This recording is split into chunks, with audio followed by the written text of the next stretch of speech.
दोस्तों, जहां एक तरफ 8 भारतीयों को कतर में डेथ पेनल्टी मिलने से बचाने के लिए हमारे विदेश मंत्री अब खुद मोर्चा संभाल चुके हैं, वहीं दूसरी तरफ कतर अंतर्राष्ट्रीय स्तर पर जाकर इजरायल को लेकर बड़े बयान दे रहा है। और हाल ही में संयुक्त राष्ट्र में कतर द्वारा दिया गया बयान तो काफी हैरान करने वाला है। तो चलिए इस पूरी अपडेट को डिटेल से समझते हैं, जिससे आपको कतर की फॉरेन पॉलिसी और मौजूदा स्थिति के बारे में काफी कुछ इंटरेस्टिंग जानने को मिलेगा। दरअसल दोस्तों, सबसे पहले तो हम इस अपडेट को बताना चाहेंगे कि अब कतर में फंसे 8 भारतीय नागरिकों को सुरक्षित देश वापस लाने के लिए हमारे विदेश मंत्री खुद आगे आ चुके हैं। लेटेस्ट रिपोर्ट के मुताबिक डॉक्टर एस जयशंकर ने ओमान के फॉरेन मिनिस्टर के साथ बातचीत की और कतर के साथ भारत की स्थिति के ऊपर डिस्कस किया। इतना ही नहीं, बल्कि हमारे विदेश मंत्री ने सऊदी अरब और यूएई के साथ भी बातचीत की है, जिनसे बात करके हमने कहा है कि भारत सभी लीगल ऑप्शन तलाश रहा है और कतर की स्थिति को भी हमने विस्तार से समझाया। इस खबर से यह बात साफ हो चुकी है कि भारत कतर में फंसे अपने नागरिकों को बचाने के लिए सऊदी, यूएई, ओमान और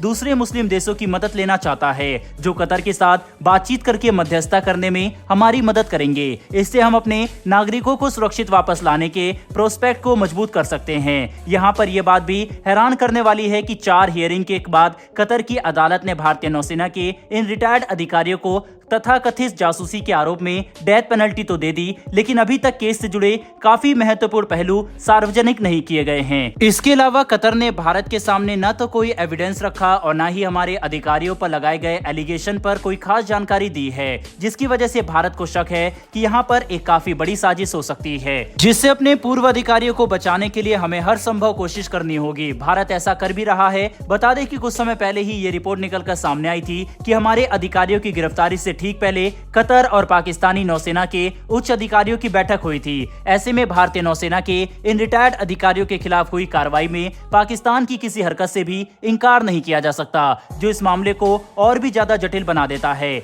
ऐसे में भारत हर संभव कानूनी विकल्प तलाश रहा है और सऊदी अरब, यूएई, ओमान समेत दूसरे देशों के साथ बातचीत करके हम कतर पर दबाव बनाना चाहते हैं, ताकि हमारे अधिकारियों की सुरक्षा को सुनिश्चित किया जा सके। ऐसा करने में भारत चावल और नेचुरल गैस जैसे संसाधन का भी इस्तेमाल कर रहा है। वहीं पर कतर संयुक्त राष्ट्र में इजरायल के खिलाफ अब काफी खुलकर सामने आ चुका है। दरअसल संयुक्त राष्ट्र को संबोधित करते हुए कतर ने कहा है कि हमें इस बात पर काफी निराशा हुई कि सुरक्षा परिषद अपने चार्टर के अनुसार जिम्मेदारियां निभाने में असफल रहा। आज इजरायल के द्वारा किए गए हमलों में हर रोज सैकड़ों की संख्या में फिलिस्तीन के लोग मारे जा रहे हैं। इसके अलावा फिलिस्तीन में लोगों के पास न तो पानी, गैस, दवाई है और न ही बिजली। इसके बावजूद संयुक्त राष्ट्र अपनी ताकत का इस्तेमाल करते हुए इजरायल का हमला रोकने में नाकाम रहा। इतना ही नहीं, बल्कि इजरायल के खिलाफ एक रेजोल्यूशन पास करने में भी संयुक्त राष्ट्र को कोई भी सफलता हाथ नहीं लगी। और जब एक रेजोल्यूशन ड्राफ्ट किया गया तो उसमें भी बाधित करने वाले कोई भी प्रोस्पेक्ट शामिल नहीं किए गए, जिससे ये बात साफ होती है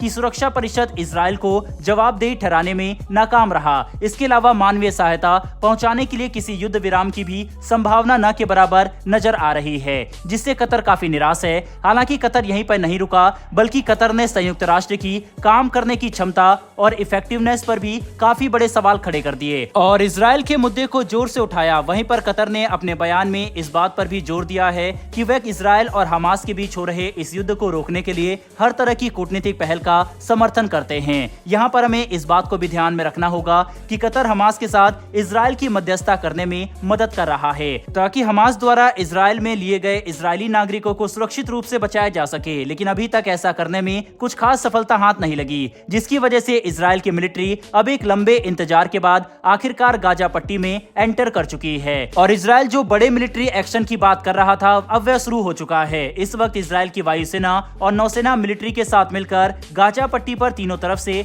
हमला कर रही है, जिससे हमास के आतंकवादियों को उत्तरी गाजा से भगाकर दक्षिणी गाजा में जाना पड़ रहा है। कुल मिलाकर समझने की कोशिश करें तो स्थिति लगातार खराब होते जा रही है, जहां एक तरफ कतर के साथ भारत का विवाद अब बढ़ता दिखाई दे रहा है और भारत भी अपने नागरिकों को छुड़ाने के लिए हर जरूरी कोशिश कर रहा है, चाहे वह कूटनीतिक स्तर पर हो या फिर कानूनी स्तर पर। वहीं दूसरी तरफ कतर इजरायल के मुद्दे को लेकर अंतर्राष्ट्रीय स्तर पर तेजी से मोर्चा खोल चुका है। ऐसे में यह कहना काफी मुश्किल है कि आने वाले समय में विश्व कितना ज्यादा स्थिर रह पाएगा। बहरहाल दोस्तों, इस वीडियो में इतना ही। अगर आपको यह इन्फॉर्मेशन और वीडियो पसंद आई हो तो वीडियो को लाइक करके हमारी आने वाली डेली ऐसी वीडियो के लिए चैनल को सब्सक्राइब कर बेल नोटिफिकेशन को जरूर दबा लें। फिर मिलेंगे ऐसी एक नई वीडियो के साथ। धन्यवाद। जय हिंद।